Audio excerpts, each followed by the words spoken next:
Hindi na poprotektahan ng Amerika ang Europa at handa na itong makipag-alyansa sa Rusya at China. Nagpaplano ang Rusya ng bagong digmaan sa Europa habang ginagawa ni Donald Trump na kalaban ang Amerika ng Europa, kaya lalong hirap ang mga Europeo na ituring na kapartner ang mga Amerikano. Bago ang mahahalagang pag-uusap sa Berlin ng delegasyon ng Ukraine at Amerika, nagbigay ng matunog na pahayag si Kansilyer ng Alemanya Friedrich Merz na nagtukoy ng tono para sa mga pag-uusap. Ayon kay Friedrich Merz, may malalaking pagbabagong darating sa transatlantikong relasyon ng Europa at Estados Unidos, kaya dapat mas maging independent ang Europa agad. Direktang sinabi ni Merz na si Donald Trump ang nagdala sa relasyon ng Estados Unidos at Europa sa dead end. Diretsang sinabi ni Merz na sinimulan ni Vladimir Putin ang pagbubuo ng Imperyong Ruso at pinahihintulutan ito ni Trump.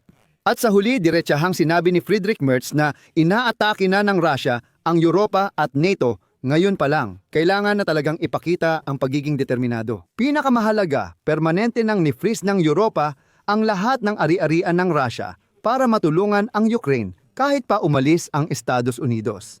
At ito ang naging resulta. Biglang hindi na gaanong pinipilit ng Estados Unidos ang Ukraine at pumayag na silang magbigay ng legal na batayan ng mga garantiya sa seguridad na idadaan sa Kongreso ng Estados Unidos. At ngayon, pag-uusapan natin ang papel ni Friedrich Merz sa mga negosasyong ito sa episode na ito. Ako si Alexi Pechi. Talakayin natin ang paksang ito, pero bago magsimula, mag-subscribe, mag-like, mag-komento, at sumali sa aking Telegram channel na Pechi News. Matatagpuan ang link sa deskripsyon ng video kung saan inilalathala namin agad ang mga balitang natatanggap. Ngayon, tinawag na ni Chancellor Friedrich Merz ng Alemanya ang mga bagay sa totoong pangalan nila. Sinabi ni Merz na, sa kanyang palagay, ang diktador ng Russia na si Vladimir Putin ay hindi titigil sa Ukraine sa kanyang agresibong panlabas na politika. Kung sakaling huwag naman sana bumagsak ang Ukraine, si Putin ay susugod pa sa Europa. Ayon kay Merz, interesado si Putin sa malaking pagbabago ng mga hangganan sa Europa at pagpapanumbalik ng Union of Soviet Socialist Republics sa dati nitong teritoryo. Sunod, literal na sinabi ni Merz, ito ay nagdudulot ng malaking banta kabilang na ang militar para sa mga bansang dating bahagi ng imperyong iyon. Kaya't ang patuloy na pagtulong sa Ukraine at ang pagkakaisa ng Europa sa estratehikong pakikipagtulungan sa United Kingdom ay mga prioridad sa panlabas na politika at seguridad, ayon kay Merz. Dagdag pa niya, mahalaga ring mapanatili ang NATO hanggat maaari. Sabi niya, kailangan daw itong mapanatili hanggat maaari. Parang inaamin na rin na malamang ay tuluyan din itong mabubuwag. Ang pagkakaisa ng alyansa ay ilang beses nang pinagdudahan ng Amerikanong presidente na si Donald Trump, sabi ni Merz.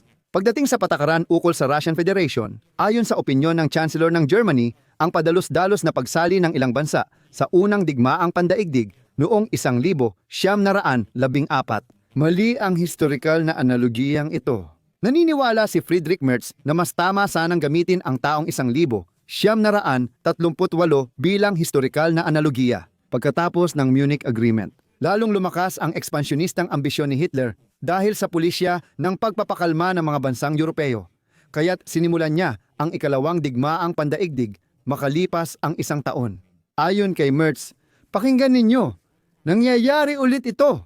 Pinapakalma ni Donald Trump si Diktador Putin at si Vladimir Vladimirovich ay maaaring magpasimula ng ikatlong digmaang pandaigdig. At ngayon, isinasaalang-alang ang sitwasyon sa Estados Unidos, China at Rusya. Sinabi ni Merz ang tungkol sa, ayon sa kanya, halos tektonikong paglipat ng mga pandaigdigang sentro ng pampolitika at pang-ekonomiyang kapangyarihan. At binanggit niya na ang mga Aleman at mga Europeo sa kabuuan ay napunta sa gitna ng prosesong ito. Gaya ng Estados Unidos, kailangan din nilang ipagtanggol ang kanilang interes. Sa ganitong konteksto, pinalalawak at sinusulat ni Wall Street Journal ang larawan. Ang diktador ng Rusya na nasaksihan ang pagbagsak ng Unyong Sobyet mula sa silangang Alemanya noong siya ay opisyal ng KGB, ay tinawag ang pagbagsak ng Unyong Sobyet bilang pinakamalaking geopolitikal na trahedya ng ika-20 siglo. Ayon kay Wall Street Journal, mas mahalaga para kay Putin ang pagbagsak ng Unyong Sobyet kaysa 2 digmaang pandaigdig at Holocaust. Dahil dito nagbago ang dating kapantay ng Amerika tungo sa bansang nalugmok sa kahirapan at kahihiyan. Ayon sa ilang mga analista, si Vladimir Putin ay isinasagawa ang digmaang ito dahil sa prinsipyo upang baliwalain ang mga resulta ng Cold War at maibalik sa Rusya ang katayuan bilang isang dakilang kapangyarihan. Sabi ni Merz, suportado ni Trump ang lahat ng ito at malinaw na ginagawa niya ang lahat para makamit ni Putin ang mga layunin niya. Hindi nakakagulat na muling bumalik ang kulto ng personalidad ni Stalin sa panahon ni Putin sa Russia. Pinupuri ang Soviet na diktador na nakipagkita sa mga lider ng kanluran sa Yalta at Potsdam sa pagtatapos ng ikalawang digmaang pandaigdig upang hatiin ang teritoryong sinakop ng Nazi Germany. Noong nagkita sina Trump at Putin sa Alaska, noong simula, pasensya na, noong Agosto, ipinakita ng mga Russian media ang summit na ito bilang bagong negosasyon ng mga dakilang kapangyarihan. Na parabang, tingnan ninyo, ito si Putin, siya ang pangalawang Stalin, na muling nakikipagkita sa mga Amerikano upang hatiin ang mundo. Naniniwala si Putin na ang mga makapangyarihang bansa ay may yaman at lakas militar para magdikta sa mas maliliit na bansa.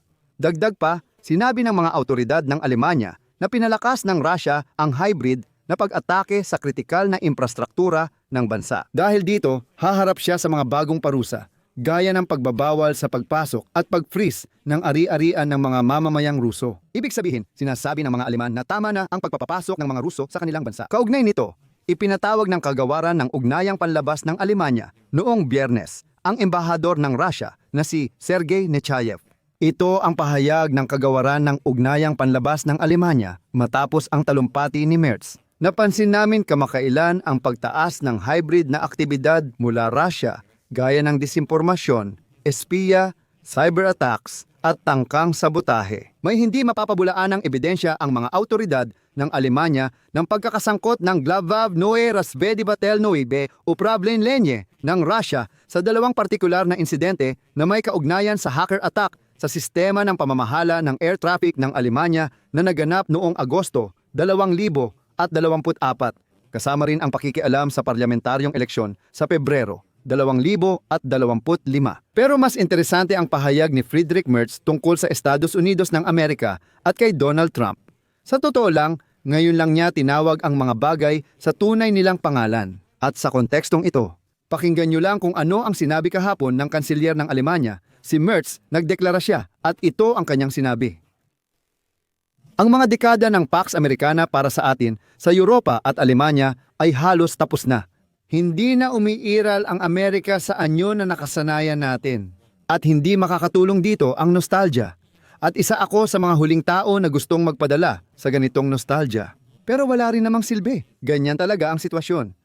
Ngayon, ang mga Amerikano ay talagang mahigpit na ipinaglalaban ang kanilang mga interes.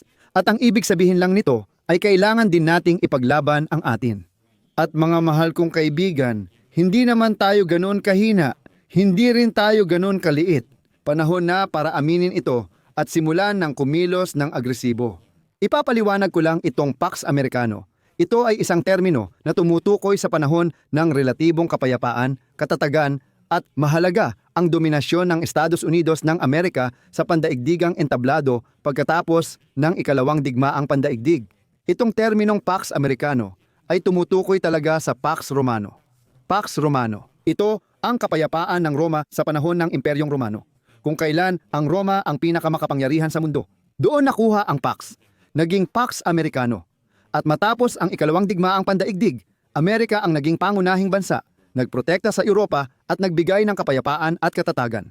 Sabi ni Merz, tapos na ang panahong iyon, tama na ang pamumuhay sa ilusyon. Wala nang ginagarantiya ang Amerika. At diretsahan niyang sinabi, iba na ang Amerika ngayon. At hindi na nito tutulungan ang Europa. Pero hindi pa dyan nagtatapos ang lahat. Pagkatapos, diretsahan na namang binanatan ni Friedrich Merz si Donald Trump at inulit pa niya, hindi na partner ang Estados Unidos, mas parang kakumpetensya na. O kung hindi man, huwag naman sanang maging kalaban. Kailangan nating ibalik ang kakayahang makipagsabayan ng ating ekonomiya na nawala na sa atin at wala na sa maraming larangan. Oo, may palatandaan ng pag-asa tulad ng batang negosyante, bagong kumpanya, at ilang magagandang modelo ng negosyo, ngunit hindi pa ito sapat sa kabuuan. Sa kabuuan, nahuhuli tayo at lalo pang bumilis ang prosesong ito nitong mga nakaraang taon, lalo na dahil sa mga pangyayaring wala sa ating kontrol. Halimbawa, sa patakaran sa adwana ng Estados Unidos, ang politika ay hindi laging nagkakaisa ang mga kagustuhan. Ginagawa namin ito ng pamahalaan ng Amerika. Ginagawa na nila ito. At huwag ninyong isipin na pansamantala lang ito. Hindi biglang sumikat si Trump at ang patakaran ng mga Amerikano ay di rin agad mawawala. Maaaring mas mahirap pa kapag ang pumalit kay Trump. Kaya maghanda kayo na makikita natin ang mga fundamental na pagbabago sa transatlantikong relasyon. At sa huli, ngayong araw sa negosasyon sa Berlin sa pagitan ng Ukraine at Estados Unidos. Medyo nakakadismaya dahil sa isang panig ng mesa ay nakaupo sina Zelensky at Merz. Ibig sabihin, Ukraine at Europa. At sa kabila naman, o sa tapat, ay nakaupo ang mga kinatawan ng Estados Unidos ng Amerika. Parang hindi talaga sila magkaalyado.